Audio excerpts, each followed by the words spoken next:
everybody, welcome back to Apple Cutie, and today I'm going to be reading a bedtime story, and this story is called The Happy Prince. So let's get to the video. High above the city, on a column stood the statue of the Happy Prince. He was covered with fine gold leaves, had two bright chaperons of his eyes, and a large red ruby on his sword lit. He was very much admiring. "He is beautiful," said a town councillor. "Why can't you be like this Happy Prince? He never cries." A mother asked her little boy. "He looks like an angel," said the school children. One night, a little swallow flew over the city on its way to Egypt. "Where shall I sleep?" he wondered. Then he saw a statue. "I'll stay here," he cried. "It is a fine opposite. I will have a golden bedroom."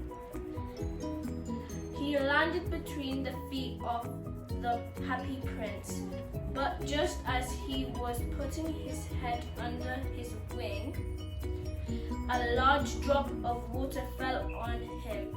"How curious," he cried. "There are no clouds in the sky." Then another drop fell. He decided to fly away. But before he opened his wings, a third drop fell.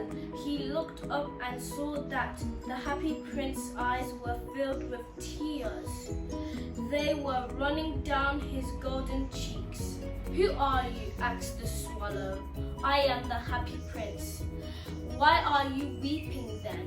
"When I was alive, I didn't know what tears were. By day I played with my friends, and in the evening I danced in the great hall. My countries called me the Happy Prince, and happy I was. Now that I am dead, they have put me so high I can see all the mystery of my city, and I cannot help but weep. In a little street," he continued, "I see a poor woman. Her face is thin and she has red hands pricked by a needle. She is a seamstress. Her little boy is ill. He has a fever and his mother has nothing to give him. So he is crying. Swallow, little swallow, will you take her ruby out of my sword, please? I cannot move." "But I'm flying to Egypt," said the swallow. "I'm flying up the Nile." "Swallow, little swallow," begged the prince, "will you stay with me for one night and be my messenger? The boy is so thirsty and the mother is so sad."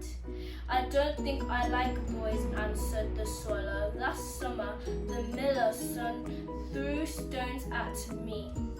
But the Happy Prince looked so sad, but that little swallow felt sorry.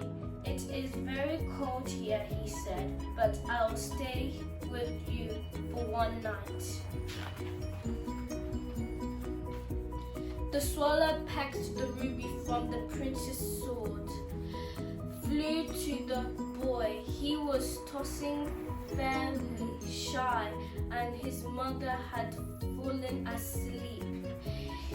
He laid the ruby beside her, then painted the boy's forehead with his wings.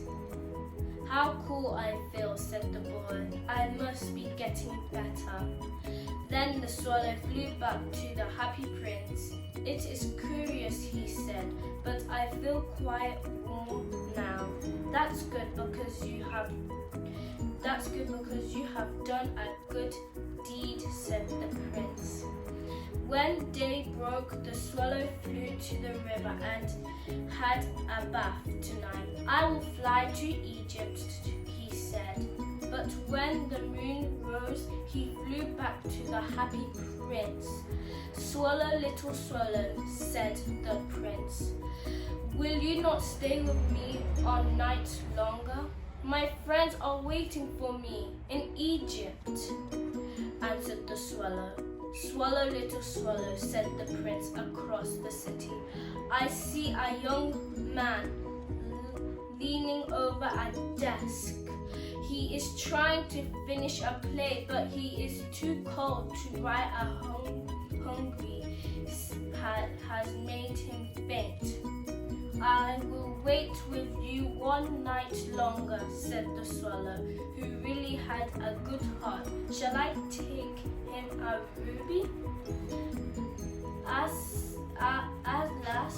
At last, "I have no more rubies," said the prince. "My eyes are all that I have left. They are made of chaperons. Pluck one and take it to him. He will sell it and buy food and firewood and finish writing his play." "Dear prince," said the swallow, "I cannot do that." "Swallow, little swallow," said the prince, "please do as I ask." So the swallow plucked out the prince's eye and flew to the young man. It was easy to get in as there was a hole in the roof. The young man was asleep with his head rubbed in his hands, so he did not hear the flutter of the bird's wings or the chaperone being dropped by his side. The next day, when the moon rose, the swallow flew back to the happy prince. "I have come to say goodbye," he cried. "The swallow, little swallow," said the prince.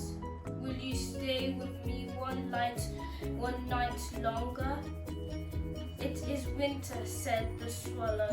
"The chill snow will soon be here, dear prince. I must leave."